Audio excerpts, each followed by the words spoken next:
आज कुछ तात्कालिक प्रसंगवश आपको यहाँ पर हमने बुलाने का, आपको कष्ट देने का काम किया है।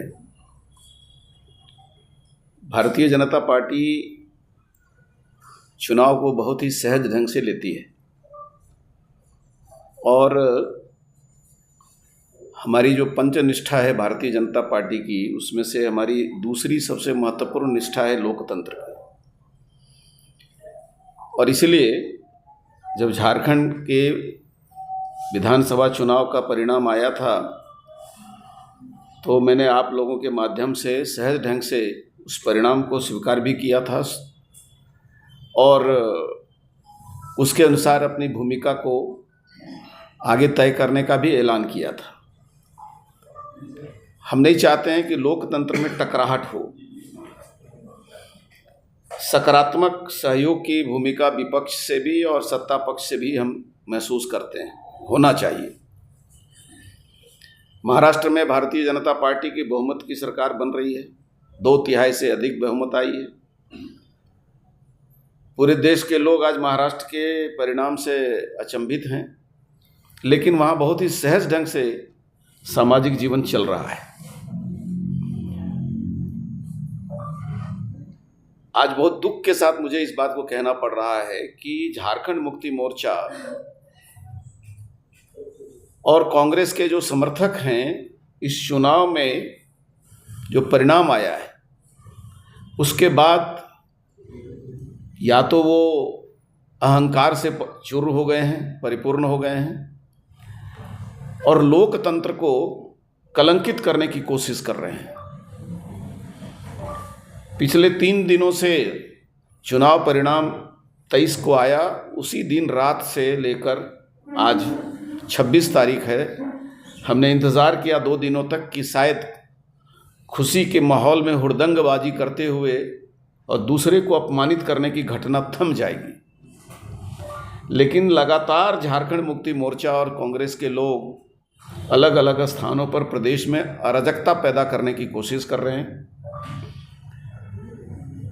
बरहेट, जहां मुख्यमंत्री के रूप में चुनाव लड़ रहे थे हेमंत सोरेन जी, और वहां से हमारा भारतीय जनता पार्टी का प्रत्याशी गेमेलियल हेम्ब्रम, जो बहुत ही सशक्त ढंग से चुनाव लड़ा और अप्रत्याशित रूप से 50,000 से अधिक पूरी न हो जाए। संवैधानिक जो व्यवस्था है प्रशासन की, उसको कहना रहना चाहिए। और मैं चीफ सेक्रेटरी और डीजीपी से आज की इस प्रेस कॉन्फ्रेंस के माध्यम से मांग करना चाहता हूं कि चुनाव से जुड़े हुए कोई भी मामले में प्रदेश में कहीं यदि घटना होता है तो उसको तुरंत नियंत्रित किया जाए और इस विषय पर कड़े निर्देश दिए जाने चाहिए। अन्यथा अप्रिय घटनाएं, क्योंकि जब कानून साथ नहीं देगा तो जनता मजबूर होकर के अपनी सुरक्षा में सड़क पर उतरेगी। और हम ये नहीं चाहते हैं कि झारखंड में ये अवस्था आए। कई बार झारखंड में सत्ता का परिवर्तन हुआ है, लेकिन किसी को अपमानित करने और प्रताड़ित करने और किसी के साथ मारपीट करने का, बरहेट में तो कई कार्यकर्ताओं के सर फूटे हैं, बदन में चोट आई है। और ये तो राजनीतिक जो हमले हो रहे हैं। आपने 2 दिन से देखा होगा कि अब जगह जगह पर विकास के काम को बाधित करने के लिए नक्सली भी अपना एक्शन या उनका भी जो करतूत है वो सामने आया है। लातेहार में रेलवे लाइन काम करने वाले डंपर को और कई मशीनों को जलाया गया। अलग अलग जगहों पर ये घटनाएं बढ़ गई हैं। 2-3 घटनाएं नक्सलियों के, उपद्रवियों के भी हो रहे हैं। अभी बालू उठाने के नाम पर पूर्वी सिंहभूम में 2 लोगों की हत्या कर दी गई। वो पीएलएफआई के उग्रवादी हैं। तो एक तरफ राजनीतिक आतंक और दूसरी तरफ ये जो आपराधिक हैं, अब वो पीएलएफआई हैं या नक्सल हैं, लेकिन यदि हत्या हो रही है प्रदेश में तो मुझे लगता है कि सरकार गठन के पहले ही झारखंड को यह संदेश जा रहा है कि जो आने वाली जो सरकार है उसमें जान माल की सुरक्षा का अभाव रहेगा और लोगों को जान माल की सुरक्षा का चिंता शायद प्रशासन न कर सके तो स्वयं करना पड़ेगा। और यह करने की कोशिश की तो आज हमारे प्रदेश अध्यक्ष बाबूलाल मरांडी जी को वहाँ दौरा करने जाना पड़ा है। मैं एक बात बहुत स्पष्ट रूप से कहना चाहता हूँ, भारतीय जनता पार्टी को झारखंड में कमज़ोर समझने की गुस्ताखी इंडी गठबंधन के लोग न करें। हमने यहाँ सत्ता भी चलाई है, सरकार भी चलाई है और विपक्ष की भूमिका भी निभाई है। भाजपा नहीं चाहती है कि झारखंड में सामाजिक जो सौहार्द का वातावरण है उसको तोड़ने का काम किया जाए, लेकिन जेएमएम के लोग संथाल परगना में उनकी पुरानी आदत है कि वो घरों में जाकर के ये भयभीत करने की कोशिश करते रहे कि हारेंगे तो हुरेंगे और जीतेंगे तो थूरेंगे। ये उनकी पुरानी आदत थी। लेकिन अब जब सशक्त रूप से समाज के सभी वर्गों के लोग उठ खड़े हुए हैं तो मैं एक बात बहुत चेतावनी पूर्वक कहना चाहता हूं कि झारखंड को बंगाल बनाने की भूल जेएमएम और कांग्रेस के लोग नहीं करें। अब यहां पर राजनीतिक दब्बूपन किसी में नहीं है। लोकतंत्र के परिणाम को हमने स्वीकार किया है, सहजता से स्वीकार किया है। सरकार बनाने के उनके जो मौके हैं उस पर उनको शुभकामनाएं दी हैं, लेकिन इसका मतलब ये नहीं है कि भारतीय जनता पार्टी का कार्यकर्ता चूड़ी पहन करके बैठेगा। प्रशासन से हमने जगह जगह पर कहा है कि ऐसे आपराधिक राजनीतिक कार्यकर्ता जो अपने आप को राजनीतिक लबादा ओढ़ करके और भय पैदा करना चाह रहे हैं, उन लोगों को पर नज़र रखे, उन लोगों को नियंत्रण में लाए। जगह जगह थाने में कंप्लेन हुआ है, कंप्लेन पर वो केस नहीं कर रहे हैं और वो कह रहे हैं कि हम समझाने बुझाने का काम कर रहे हैं।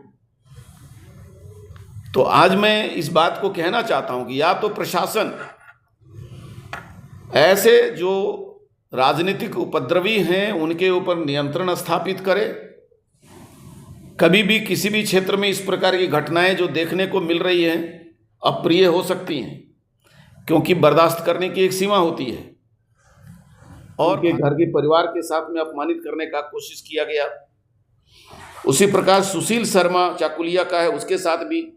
और तो और कृष्णा पाल करके हमारी महिला मोर्चा की अध्यक्षा है, वहाँ की जिला अध्यक्ष है, जो बहरागौड़ा क्षेत्र की रहने वाली है, उसके साथ भी ये राकेश महंती और अभिलाष पटनायक जो है वो जगह जगह पर झगड़े कर रहे हैं और उनके साथ भी अपमानपूर्ण व्यवहार किया है। आपने देखा होगा कि सीता सोरेन जी जब चुनाव के गणना के बाद निकली हैं तो जिस प्रकार का अभद्र शब्दों का प्रयोग करके और उसके मानसिक रूप से प्रताड़ित करने का प्रयास जामताड़ा में हुआ। चुनाव के समय भी गंदे शब्दों का प्रयोग हुआ था। जामताड़ा में एक जगह शादी हो रही थी, शादी एक समुदाय का था, हिंदू समाज का था, और जुलूस निकालने वाले अल्पसंख्यक लोगों ने जाकर के उस समूह में जाकर के और महिलाओं के साथ अभद्र व्यवहार किया, जिसमें प्रशासन को, थानेदार को माफ़ी मांगनी पड़ी। तो चाहे वो राजमहल हो, पाकुड़, जामताड़ा, मधुपुर में भी हमारे कार्यकर्ताओं के साथ वो, और जहाँ जहाँ भी बाहुलता अल्पसंख्यक समाज की या देखी गई है, वो आदिवासियों भाई समाज को आगे मोहरा बना करके और समाज में तनाव पैदा करने का काम कर रहे हैं। मैं ये कहना चाहता हूँ कि चाहे वो हमारे उम्मीदवार बहरागोड़े में दिनेशानंद गोस्वामी हैं, राजमहल में हमारे उम्मीदवार अनंत ओझा जी ने मौके पर जा करके कार्यकर्ताओं को गोलबंद करने का काम किया। 2 दिनों से हमारे लगातार सभी पार्टी के वरिष्ठ अधिकारी, जिला अध्यक्ष, कैंडिडेट और सांसद सत्र छोड़ करके और पूर्वी सिंहभूम में बहरागोड़ा क्षेत्र में शांति स्थापित करने की कोशिश की है।